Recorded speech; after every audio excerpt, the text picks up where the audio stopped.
Emiro Santiago daquela época. Juntou multidões. Como ele conseguiu isso? Porque Jesus acreditou nele. Às vezes você não acredita num discípulo, você não acha que ele é capaz, você não investe nele, você acha que o outro que é o melhor, e de repente Deus está te dando aquela oportunidade ali tremenda de sacudir o bairro, a rua, a região. This is a demonstration of Ustream Producer. Outra característica de Jesus, nós temos que aprender com Jesus, sim ou não? O que você acha? Amém. Terceira coisa, Jesus também conhecia uma coisa que todos nós precisamos conhecer. Se nós queremos aprender com Jesus, nós precisamos conhecer a raiz do bem e do mal. E Jesus conhecia. Olha só, Mateus capítulo 15. Abre aí sua Bíblia comigo. Mateus capítulo 15. E você vai entender por que é importante conhecer a raiz do bem e do mal. O líder tem que saber isso. 15:19. Mateus 15:19 diz assim: porque do coração procedem maus desígnios, homicídios, adultério, prostituição, furto, falso testemunho, blasfêmias. Do coração. E não é do coração do meu discípulo, não, é do meu coração. É do seu coração. É do coração do homem mais santo, da mulher mais consagrada. Do coração do homem procedem os maus desígnios, os maus pensamentos, os homicídios, o adultério, a prostituição, os furtos, os falsos testemunhos, ou a fofoca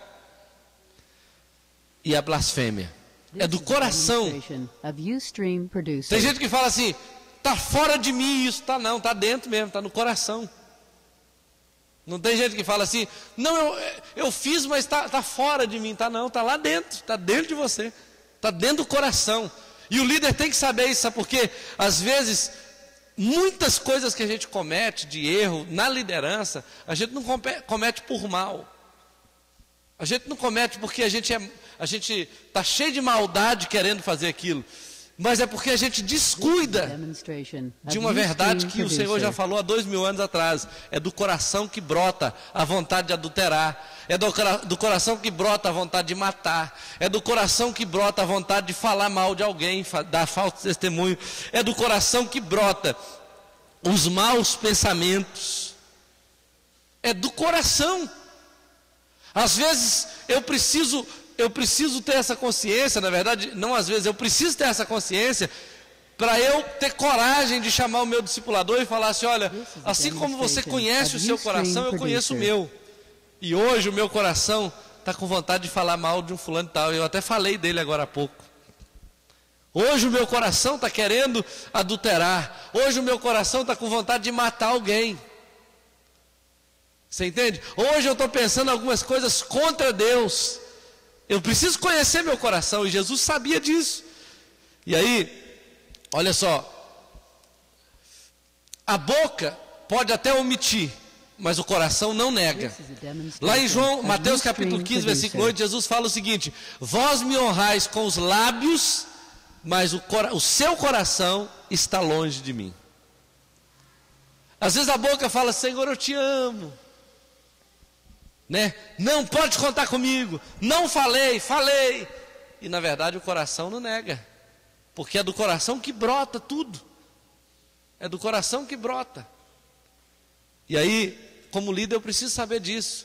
Eu preciso tratar o problema do meu discípulo. Eu preciso olhar para ele e falar assim: olha, querido, eu estou vendo que como o pastor Sabá falou, como a Mariléia falou, eu estou vendo que eu te dei essa direção e seu rosto ficou diferente. Parece que você não recebeu bem. Não, é engano seu. Engano não. Seu coração não me engana não. Eu estou vendo no seu rosto que você mudou. O que aconteceu? Por que eu estou te dando uma direção e eu estou vendo que você está indo por outro caminho? Né? O discipulado é isso. O coração revela como nós somos. E aí, não adianta eu honrar com os lábios se o coração estiver longe. Eu preciso honrar com os lábios e com o coração, certo? Eu não posso honrar só com o coração e nem só com os lábios. Tem que ser com o coração e com os lábios, né? E outra coisa, lá em Malaquias capítulo 2, abra aí sua Bíblia, Malaquias capítulo 2, versículo 2, o último livro do Antigo Testamento. Malaquias capítulo 2, versículo 2, a Bíblia diz assim: se o não ouvirdes, e se não puserdes no vosso coração dar honra ao meu nome, diz o Senhor dos Exércitos, enviarei sobre vós a maldição, e amaldiçoarei as vossas bênçãos. Já as tenho amaldiçoado, porque vós não propondes isso no coração. Olha só como é que o coração é sério. Vamos imaginar que tem gente que fala assim: eu não creio nisso, mas eu faço por obediência. Eu não aceito isso, mas eu tô, já que tem que ser feito, eu vou fazer, né? Eu não concordo, eu estou em desacordo, mas mesmo assim eu estou junto. A Bíblia fala o seguinte: quando o meu coração não se propõe a dar honra a Deus, as minhas bênçãos serão amaldiçoadas. Então imagina o seguinte, que eu estou fingindo que estou obedecendo, eu estou fingindo que estou crendo, eu estou fingindo que estou discipulando, eu estou fingindo que aceito ser discipulado. Aí beleza, aí o Wellington vem a mim, e ele é meu discípulo, aí eu chamo o Wellington e falo: vem cá, Wellington, eu vou orar para Deus te abençoar. Aí quando eu abençoar o Wellington, a minha bênção na vida dele vai virar maldição. Em vez dele receber bênção, ele vai receber maldição. Porque Deus fala que Ele vai transformar a minha bênção em maldição, porque no meu coração eu não propus honrar a Deus. Olha que coisa séria, isso é sério ou não? A Bíblia fala: você não pode servir a Deus só de boca, tem que ser de coração. Eu não posso servir a Deus só de boca, honrar só com os lábios, tem que ser com o coração. Isso é sério.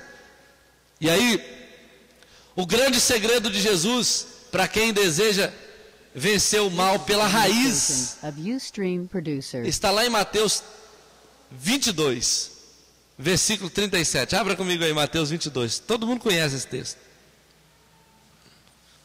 Mateus 22, 37. Ele vai mostrar o que precisa ser colocado no coração. Ele diz assim, no 37: respondeu-lhe Jesus: amarás o Senhor teu Deus de todo o teu coração, de toda a tua alma e de todo o teu entendimento. Como é que eu vou arrancar o mal do meu coração? Se eu colocar o amor nele. E se eu amar o Senhor de todo o meu coração. Eu tenho que substituir o adultério pelo amor. Eu tenho que substituir o homicídio pelo amor. Porque eu amo a Deus, eu não vou matar. Porque eu amo a Deus, eu não vou dar falso testemunho. Porque eu amo a Deus, eu não vou blasfemar contra Ele. Porque eu amo a Deus, eu não vou adulterar. E aí, olha só, lá em Marcos capítulo 12, 30, o texto diz a mesma coisa: amarás o Senhor teu Deus com todo o teu coração, com todo o teu entendimento e com toda a tua força. Eu preciso empregar força. Eu preciso colocar meu coração e colocar toda a minha força para conseguir viver essa experiência de arrancar o adultério do meu coração e colocar o amor. Para arrancar o homicídio do meu coração e colocar o amor. Para arrancar a blasfêmia e o falso testemunho do meu coração e colocar o amor. E para isso eu vou precisar de fazer força. Eu vou precisar de me esforçar. A Bíblia fala que o reino de Deus é tomado à força, e os que se esforçam se apoderam dele. É força. Não é só aquele negócio, uma boa ideia, né? Gostei do seu ponto de vista. Não, é mais do que isso. É realmente colocar o coração no negócio e dizer: olha, Senhor, Durante muitos anos eu falei que o Senhor podia contar comigo, mas agora o Senhor pode contar comigo. Eu vou a pé se precisar, eu vou passar umas horas de noite orando se precisar, eu vou colocar um palito de dentro no meu olho assim, para segurar meu olho quando eu estiver lendo a Bíblia, para não dormir enquanto eu leio a Bíblia. Eu vou pedir meu discipulador para me ensinar, eu vou aprender, eu vou colocar minha força nesse negócio. E aí você vai ver se não vai crescer. Cresce. E aí o seu discípulo vai olhar o seu crescimento e vai falar: como você está fazendo isso? Como é que você conseguiu isso? Qual é o seu segredo? Você vai falar assim: olha, é isso aí, eu tirei o adultério do meu coração, o falso testemunho, eu tirei o homicídio do meu coração, eu tirei tudo isso e coloquei o amor, porque eu não quero que a minha bênção se transforme em maldição. Malaquias 2:2, o Senhor diz: olha, eu transformarei a vossa bênção em maldição, e já as tenho transformado, porque não colocastes o vosso coração nisso, em honrar o Senhor. Olha que coisa séria.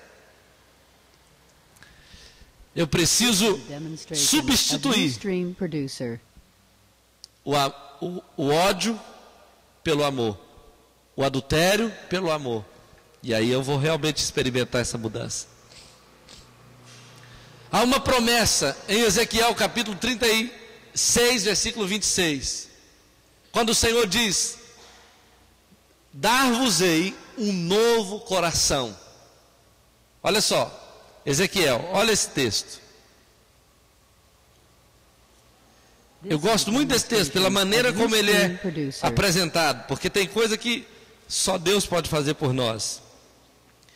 36, 26, que diz assim: dar-vos-ei coração novo, e porei dentro de vós espírito novo, tirarei de vós o coração de pedra, e vos darei coração de carne. Olha que trem poderoso, que coisa tremenda. É saber que aquilo que Deus está dizendo que é o padrão para mim, Ele tem uma solução. Ele tem uma solução. Senhor, me dê esse novo coração, me dá esse coração novo. Eu preciso. Senhor, me dá um espírito novo. Tira de mim esse espírito velho. Tira de mim essa inclinação pecaminosa, esse adultério, essa prostituição, esse homicídio, esse falso testemunho, essa inclinação para blasfemar contra o teu nome. Me dá um espírito novo, um coração novo, para que eu te tema, para que eu te ame, para que eu seja o crente que o Senhor quer que eu seja, para que eu seja o líder de célula que o Senhor espera que eu seja, para que eu seja um discípulo que o Senhor deseja que eu seja, e um discipulador assim, nesse mesmo padrão. É isso que Deus tem para mim e para você. E a Bíblia fala lá no texto que nós lemos inicialmente: aquele que não tomar a sua cruz e não me seguir, não pode ser meu discípulo. Isso é tomar a cruz. Para ser discípulo de Cristo, é tomar a cruz. Senhor, eu não quero, eu não posso, eu sei que o Senhor não me aceita com esse coração homicida, adúltero. Eu quero um novo coração. A quarta coisa que eu posso aprender com Jesus, aprendendo com a liderança dele, eu preciso aprender a importância da prioridade. O que é prioridade para mim? Mateus capítulo 6, versículo 33. A prioridade. O que está escrito em Mateus 6, 33? Buscai.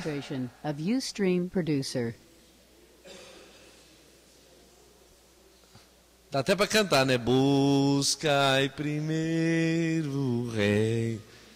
Não é isso? O reino de Deus é a prioridade de Deus. Olha, eu posso fazer coisas poderosas na terra, posso estar ocupado com o meu trabalho, com a minha família, com os meus filhos, posso estar ocupado com tudo, com coisas sérias, até na hora do mais alto grau de ocupação. O reino de Deus tem que ser prioridade.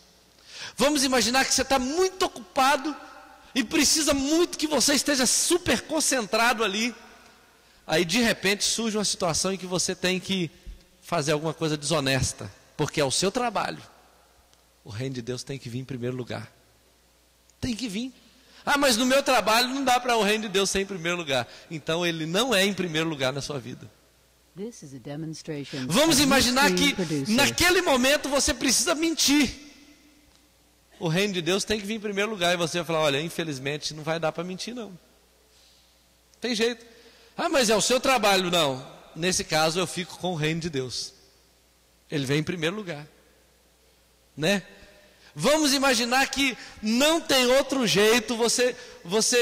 Eu estou falando assim no sentido sério mesmo do evangelho. Vamos imaginar que você chegou à conclusão que tem que largar sua mulher. Tá certo isso. Ela concorda e você também concorda.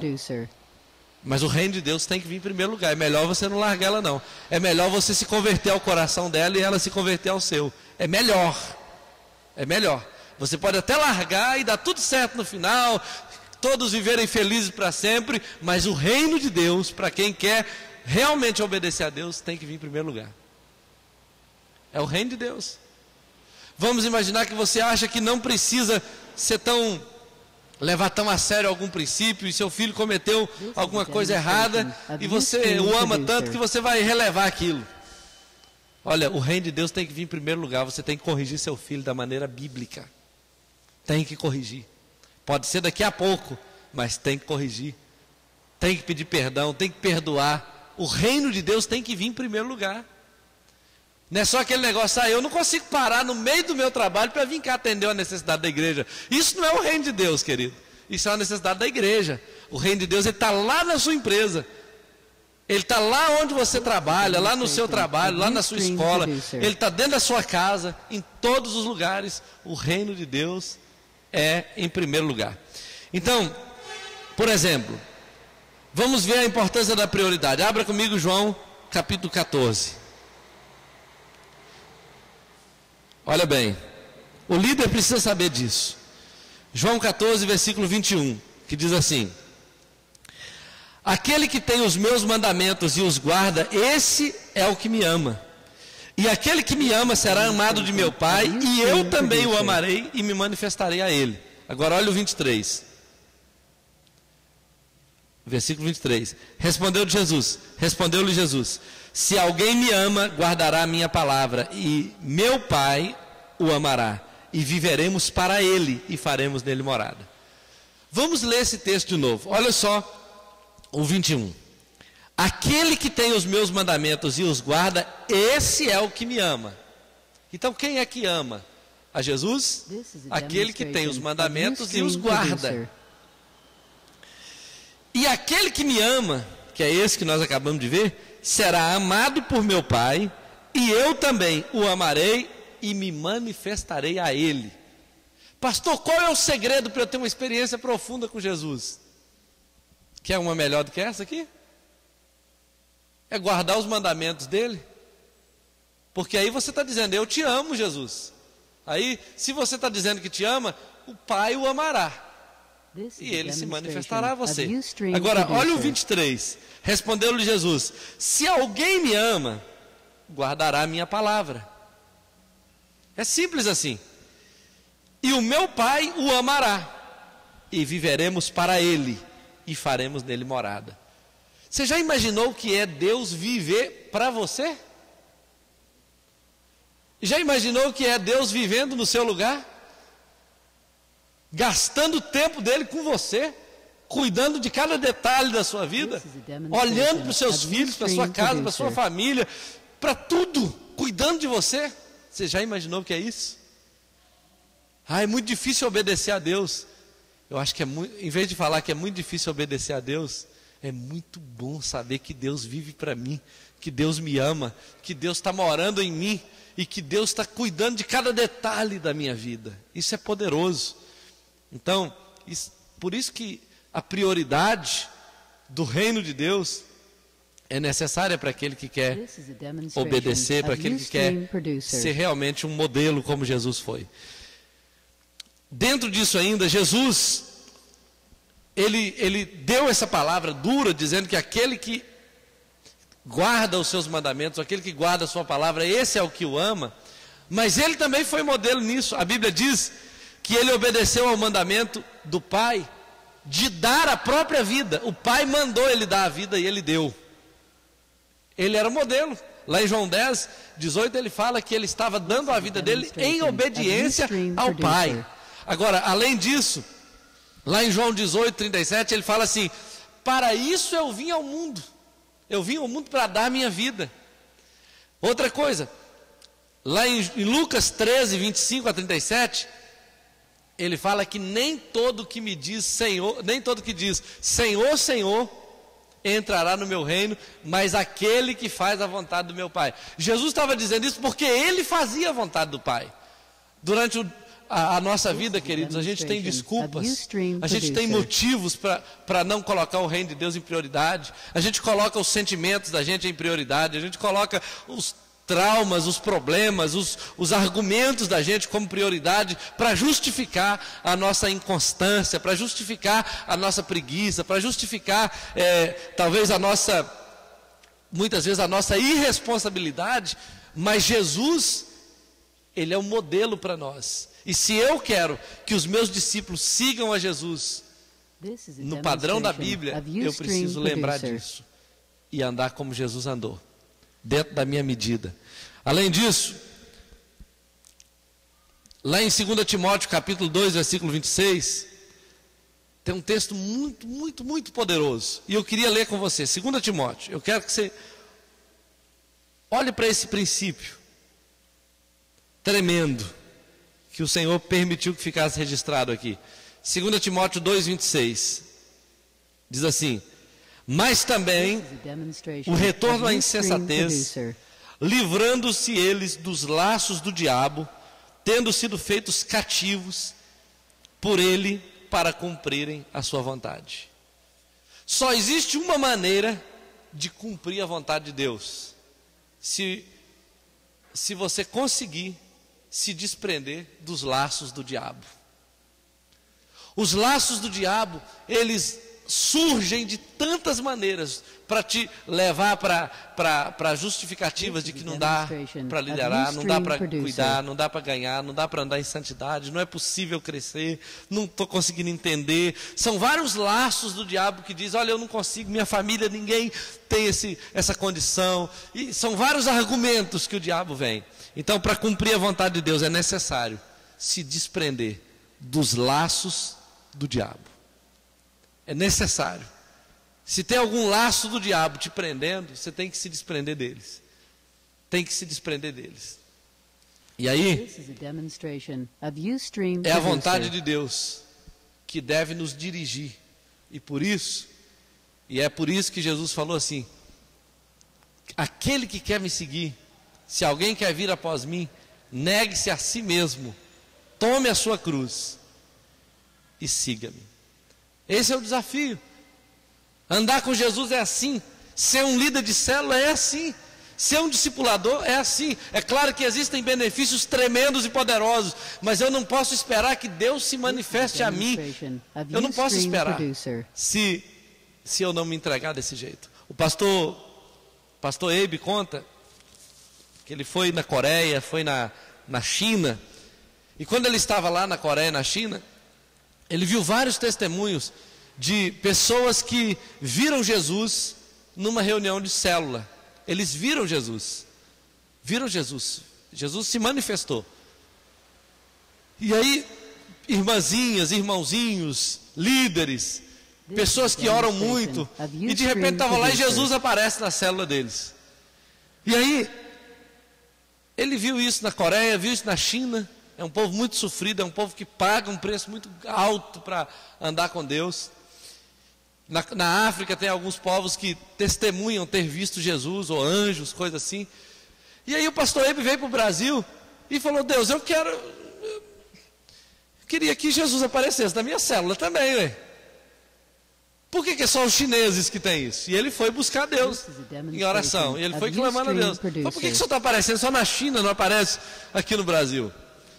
E aí diz ele que um dia ele estava numa célula e enquanto eles estavam ministrando, uma pessoa teve uma experiência tremenda.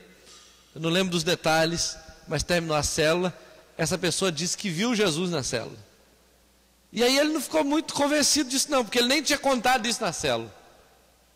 Aí ele estava contando isso para uma pessoa, e tinha uma pessoa que estava na célula que também disse que viu, no mesmo momento que a outra pessoa viu, ela também viu, e Jesus estava lá naquela célula.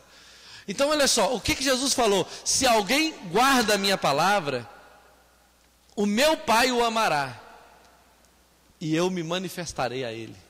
É assim. Quando ele encontra pessoas com o coração aberto, ele se manifesta. Eu me lembro que lá no encontro que fizemos aqui para baixo, aqui num sítio, a Fatinha, o pessoal estava orando lá, né? Você lembra disso? E foram orando, e foram orando, e foram se entregando, e foram se derramando diante de Deus, e de repente, algumas pessoas viram um anjo de Deus ali dentro daquele quarto, enquanto elas estavam orando. Não sei se você chegou a ver. Você chegou a ver, né? Você sentiu a presença. Então o que acontece? Deus se manifesta onde há pessoas assim, com o coração totalmente entregue, né? Então tem benefícios tremendos, poderosos. Temos que tomar a cruz e seguir. E o último exemplo que Jesus nos deixa como líder, e que nós devemos imitar, se eu quero aprender com a liderança de Jesus, eu preciso ter uma vida de serviço, porque Jesus é um servo por excelência. Um dos exemplos, uma das figuras que ilustram quem é Jesus é o boi. É o boi. O livro de Marcos, por exemplo, o livro de Marcos apresenta Jesus como boi, aquele boi de carga, sabe? Aquele que coloca a canga nele para ele puxar o carro de boi. E ele é apresentado como servo. Primeiro, lá em Atos capítulo 10, versículo 28, versículo 38, a Bíblia diz que Jesus andou por toda parte, fazendo bem, curando a muitos oprimidos do diabo, porque Deus era com ele. O trabalho que Jesus fez, andando por toda parte, era um trabalho, era um serviço. Ele estava prestando um serviço aos doentes, aos oprimidos do diabo, às viúvas, aos órfãos, aqueles que estavam realmente precisados do serviço de Jesus. A Bíblia mostra que, lá em Lucas 4:43, a Bíblia diz que em outras cidades, além dos limites ali, de onde ele sempre andava, foi anunciado. Quer ver? Olha bem para você ver. Vamos conferir isso. Lucas capítulo 4, versículo 43. Eu estou quase terminando. 4:43. Olha só esse texto. Confira comigo aí. Diz assim: ele, porém, lhes disse: é necessário que eu anuncie o evangelho do reino de Deus também às outras cidades, pois para isto eu fui enviado. Jesus estava tão comprometido com o serviço que as multidões chegavam, e teve um dia que não encontraram Jesus e vieram os discípulos brigando com ele: Senhor, todos te buscam. Aí Jesus falou assim: não, deixa eles lá, é necessário que eu anuncie o evangelho, ou o reino de Deus, em outras cidades, porque para isso eu fui enviado. Jesus estava comprometido em anunciar o evangelho em todas as cidades. Outra coisa, lá em João 17:19, ele fala assim: por vossa causa eu também me santifico. Jesus precisava ser mais santo do que ele era? Precisava orar mais do que ele orava? Precisava jejuar? Precisava? O que vocês acham? Jesus precisava disso? Não. Jesus era Deus, querido.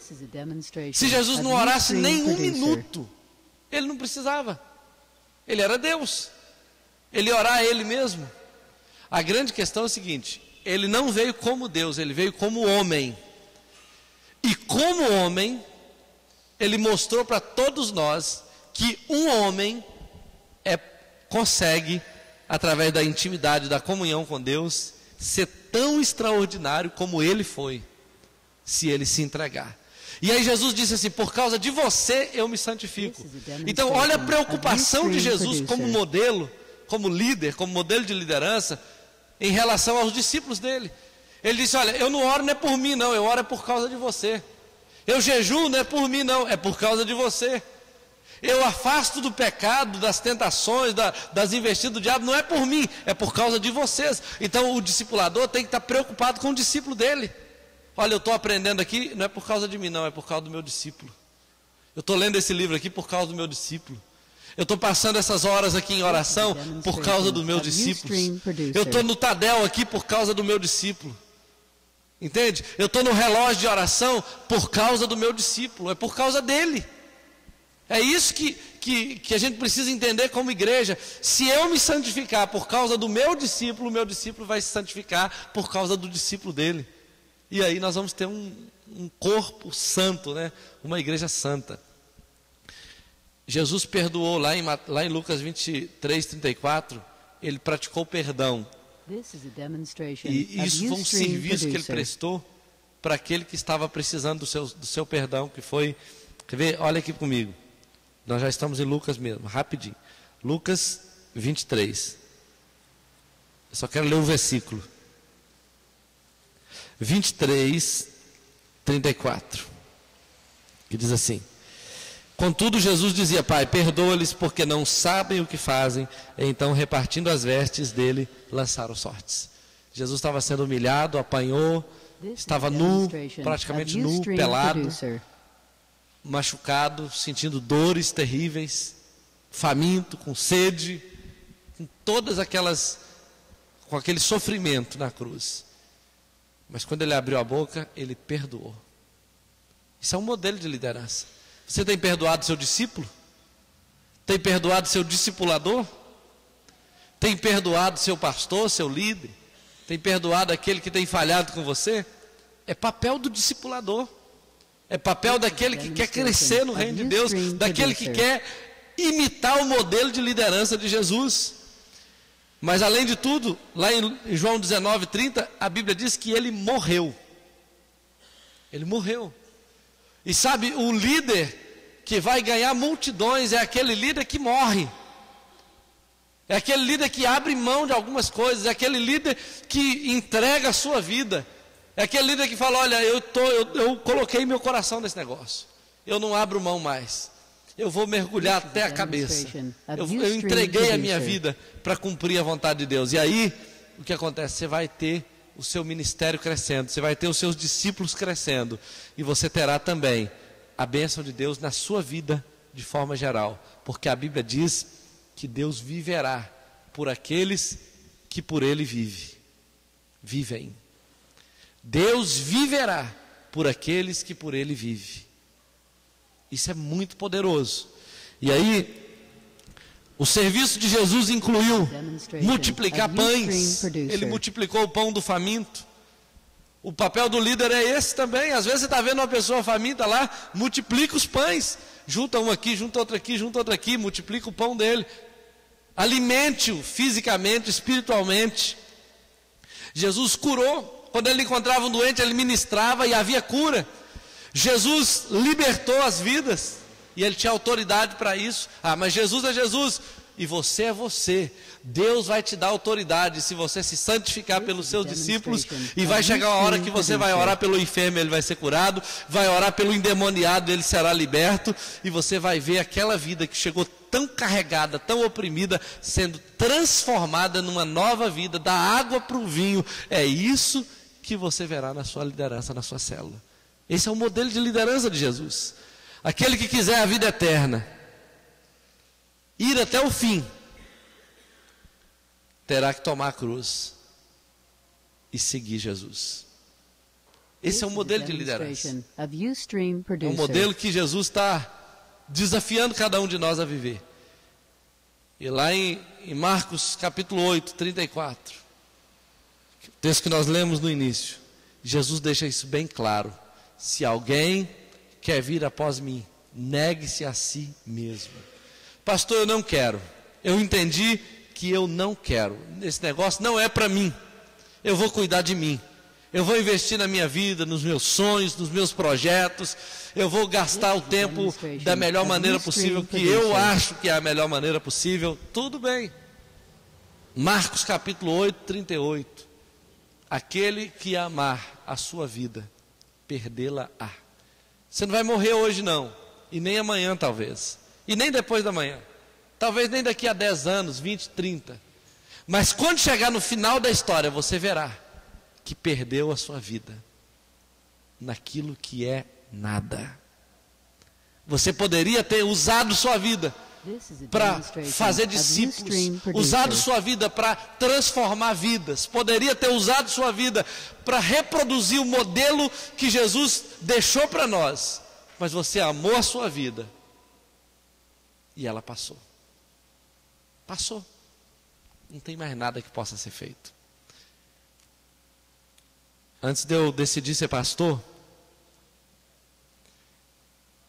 e mergulhar no chamado dele para mim, eu estava com meus documentos arrumados para ir embora para os Estados Unidos, para ganhar dinheiro. Aí Deus falou comigo, mesmo assim eu tentei ir de todo jeito. Aí Deus falou comigo, e eu cheguei no consulado para pegar o visto, e eu não dei muito ouvido. Aí não fui para os Estados Unidos, Deus falou comigo, aí eu fui trabalhar em Vitória, trabalhei por um período, ganhei bastante dinheiro, e quando eu estava lá instalando a antena parabólica na casa de traficantes, ou na casa de grandes empresários, na casa de gente pobre ou de gente rica, cada antena que eu instalava era um salário mínimo, Arlindo. Instalava 2, 3, cheguei a instalar 4 antenas num dia, fazia até a chumbação dela e tudo, e ganhei bastante dinheiro, e eu gostava daquele negócio, principalmente do dinheiro que eu ganhava, mas eu estava lá, parecia que eu estava morrendo por dentro, eu não estava conseguindo orar. Aí tinha dia que eu saía de noite assim, eu tenho que achar uma igreja para mim, porque era difícil achar uma igreja que conseguia combinar com os meus horários. Aí eu ia, achava uma igreja, e lá eu chorava, aí voltava e começava tudo de novo, e trabalhando, esquecia mais um mês sem ir na igreja. Aí ganhava dinheiro e colocava lá na poupança, não gastava nem um centavo, guardava tudo, às vezes nem para comer, ficava 2 dias sem comer, guardando dinheiro.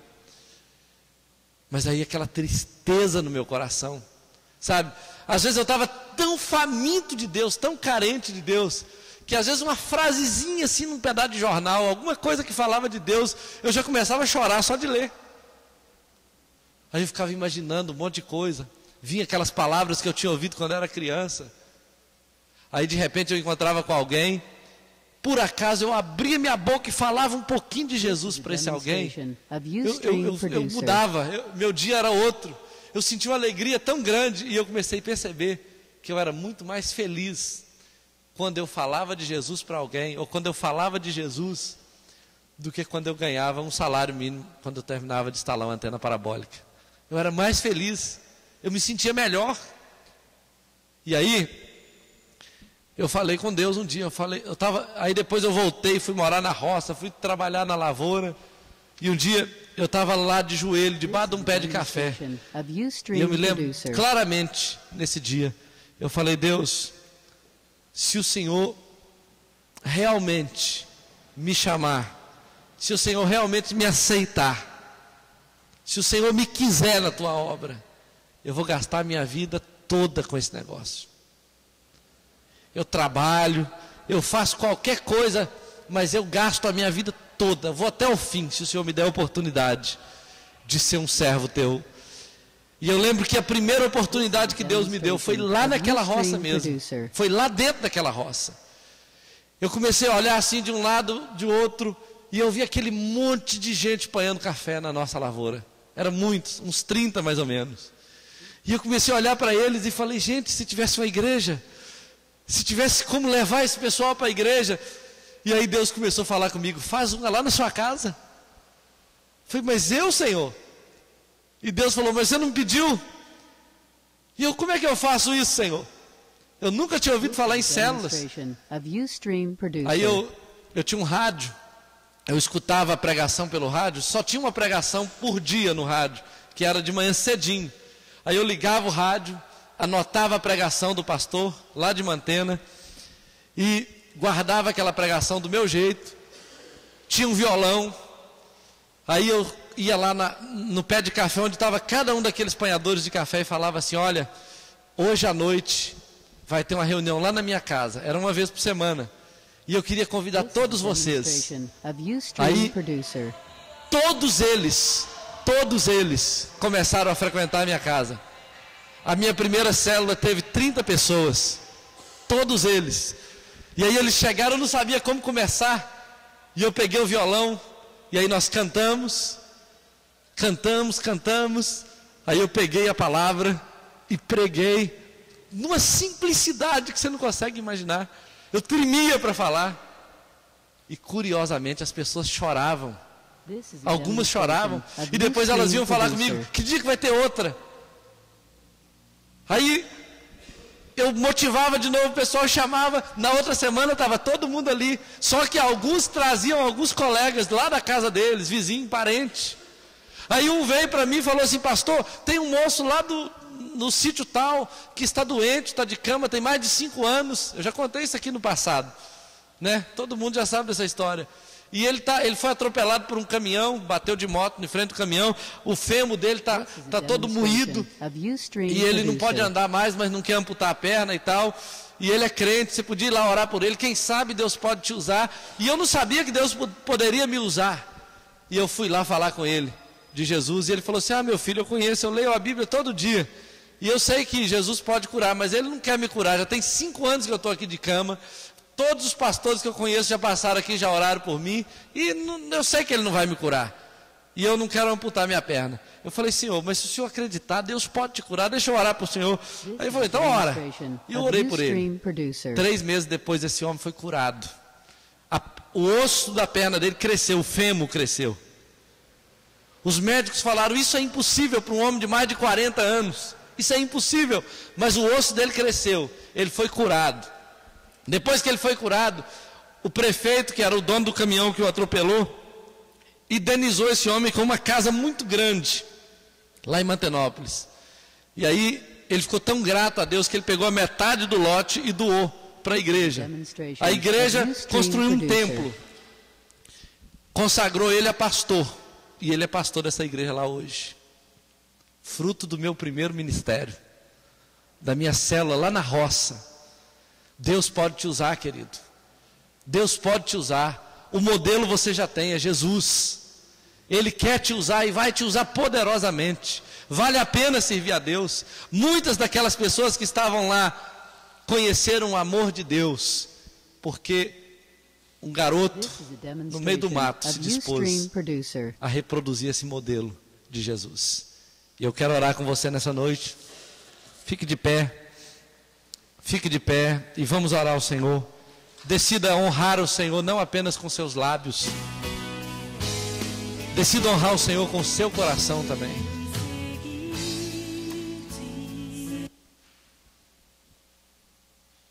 Nós vamos orar e depois eu quero fazer uma oração rapidinho aqui. E eu vou te explicar depois o que é. Coloque sua vida diante de Deus nessa noite. E seja honesto com você mesmo. Você é daqueles que honra a Deus com os lábios? Ou você honra também com o coração? Como você quer honrar a Deus? Só de palavras? Ou com o coração? Eu não quero que a minha bênção se transforme em maldição por não honrar a Deus. Eu não quero estar nessa categoria. Tem misericórdia de mim, Senhor. Tem misericórdia de mim, Senhor. Tem misericórdia da minha vida, Senhor. Tem misericórdia de mim. Eu quero, Senhor, que as palavras da minha boca expressam a verdade do meu coração. E eu quero, ó Deus, que a verdade do meu coração seja expressa pelas palavras que saem da minha boca. Ó Deus, que o Senhor estenda, Senhor, nesta noite, o teu manto de graça sobre nós. E ó Deus, que aqueles que ouviram a tua palavra, aqueles que compreenderam o padrão de liderança que o Senhor tem para mim e para eles, que todos eles, ó Deus, hoje possam receber de ti um novo coração, um espírito novo, para que tema o Senhor, para que honre o Senhor, não apenas com lábios, mas com o coração. Meu Deus, que o Senhor levante uma igreja que tenha um coração novo, um espírito novo, uma disposição nova de cumprir a tua vontade. Discípulos que se santifiquem por causa dos seus discípulos. Líderes de células que honrem ao Senhor com os lábios e com o coração. Que vivam, Senhor, um padrão de liderança que se assemelhe a esse padrão de Jesus. E que por causa disso, meu Deus, haja transformação dos seus discípulos, haja crescimento de suas células, haja multiplicação de seus setores, de suas áreas, para a glória do teu nome. Eu creio que a tua unção está nesse lugar. Eu creio que a tua unção está sobre a minha vida, sobre esta igreja, sobre os teus filhos. Que o Senhor faça com que a nossa bênção seja bênção. E, ó Deus querido, que o Senhor levante uma igreja forte, que pastoreie essa cidade para a glória do teu nome. Nós queremos, ó Deus querido, que o nosso amor por ti seja conhecido. E que o Senhor nos ame por causa disso. E, ó Deus querido, que o Senhor viva por nossa causa, se manifeste a nós, como o Senhor prometeu na tua palavra. Nós oramos nesse dia, Senhor, no nome de Jesus. Amém e amém. Aleluia, Jesus. Aplauda o Senhor nessa